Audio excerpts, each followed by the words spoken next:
La cathédrale de Soissons domine la ville. Le clocher d'une abbaye du XVIe siècle borde un petit quartier résidentiel avec des pavillons d'habitation cossus. Et soudain, bonjour, bienvenue dans mon entreprise. un jeune patron à la tête d'une PME de 20 salariés. Spécialité, l'hébergement de données informatiques. C'est un lien d'accès où on se connecte avec un login et un mot de passe. Ici, chaque service a son espace, à son étage, que ce soit du service technique, service administratif, service commercial. Et la maison s'est adaptée parfaitement à notre besoin. Allier travail et qualité de vie, le credo de cette société qui affiche un chiffre d'affaires de 10 millions d'euros. Une exception dans un département sinistré. Clé de voûte de sa réussite, l'organisation. Premier rendez-vous du jour avec un fournisseur basé à Paris. La plupart de nos fournisseurs ou de nos clients se trouvent quand même, on l'a vu, en Ile-de-France ou en région. Donc on essaie d'éviter les déplacements, donc de faire de plus en plus de conf call, de webconf, de vidéoconférences.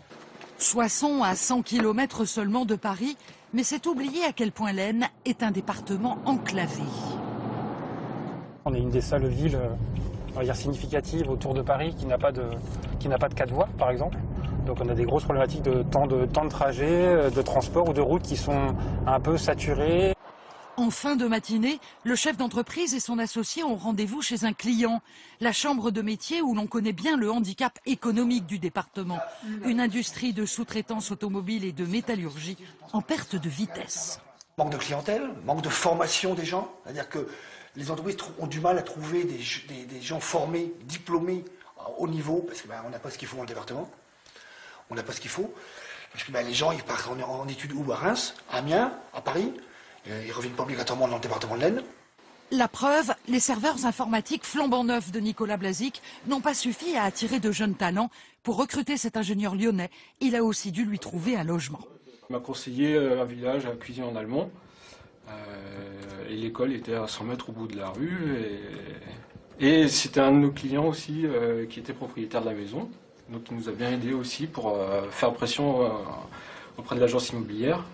En fin de journée, nouveau client et l'occasion de rêver d'une baisse des charges pour réduire le taux inquiétant de 14% de chômeurs dans le département.